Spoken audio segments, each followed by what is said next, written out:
دوسری بات،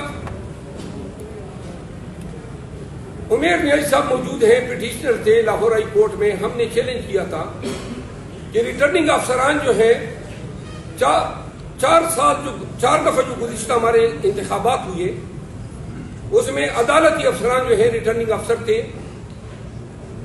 لیکن اس دفعہ الیکشن کمیشن نے فیئر اور فری الیکشن کرانے کے لیے ان انتظامی افسران کی خدمات ہائر کی جو آئے روز ہمارے خلاف 144 اور 3 MPO لگاتے ہیں.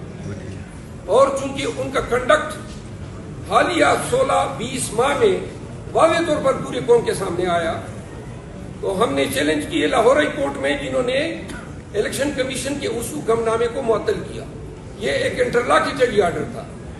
الیکشن کمیشن سپریم کورٹ میں جاتی ہے اور سپریم کورٹ اس انٹرم آرڈر کا حتمی فیصلہ کچھ اس انداز میں کرتی ہے کہ قاضی فائز عیسیٰ صاحب ہمارے فاضل دوست، ہمارے وکیل اور پاکستان تحریک انصاف کی ایک قائد ہیں، ان کو تمین عدالت کا نوٹس جاری کر کہ جی یہ بھی آپ نے ان آروز پہ عدم اعتماد کر کے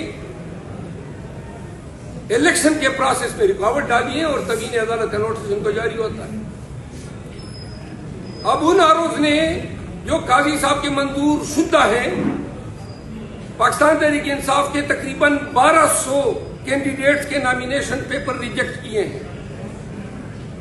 کیا یہ ذمہ داری اس چیف جسٹس کی نہیں بنتی ہے کہ جن کو وہ لگوانے پہ تلا ہوا تھا ان سے یہ بھی بات پوچھ کریں کہ کیوں کر آپ نے اس طرح لغو بے بنیادوں پہ پاکستان تحریک انصاف کے امیدواروں کے کاغذات نامزدگی ریجیکٹ کیے. آپ سب کو آگاہ کر دیں کہ اپیلیں ہماری سماعت کے لیے مقرر ہیں، اور ان نتائج سے آپ کو واضح ہو جائے گا کہ یہ اقدام بھی پاکستان تحریک انصاف کو الیکشن کے پروسیس سے باہر رکھنے کی ایک کوشش ہے. آپ لوگ دیکھ رہے ہیں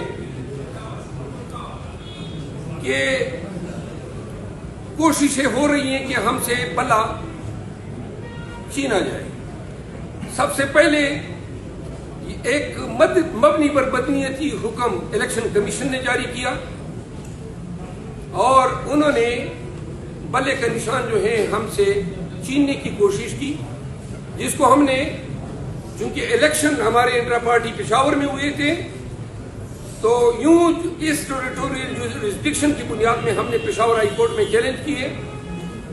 سنگل جج صاحب چونکہ چھٹیوں میں موجود تھے، پشاور ہائی کورٹ میں رٹ 2 جج صاحبان سنتے ہیں. چھٹیوں میں اگر DB نہ ہو تو سنگل جج سن سکتا ہے. ہمارا میٹر سنگل جج صاحب کے سامنے لگا، اور سنگل جج صاحب نے فریقین کو ہماری پٹیشن کو سننے کے بعد اس میں حکم امتناعی جاری کیا. 9 تاریخ کو ہمارا کیس لگا ہوا ہے مین، جو ڈویژن بینچ کے سامنے آئے گا.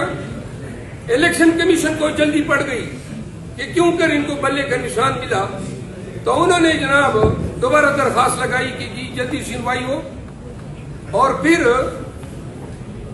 دوسرے جج صاحب کے سامنے یہ میٹر لگ جاتا ہے، اور وہ جج صاحب ہمیں سنے بغیر عدالت اپیل کا کردار ادا کرتے ہیں. سنگل جج کا آرڈر ڈویژن بینچ جو ہے مجاز تھی کہ ویکیٹ کرتے، وہ کہتے ہیں کہ نہیں جی میں ویکیٹ کر رہا ہوں. اب اگر وہ 9 تاریخ تک انتظار کر لیتے یا الیکشن کمیشن انتظار کر لیتی تو کون سا آسمان پھر پڑ جاتا، پورا مقدمہ ہی فیصلہ ہو جاتا. ہمارا حق بنتا رٹ لاؤ ہو جاتی، ہمارا حق نہ بنتا رٹ خارج ہو جاتی. سپریم کورٹ آف پاکستان کہہ رہی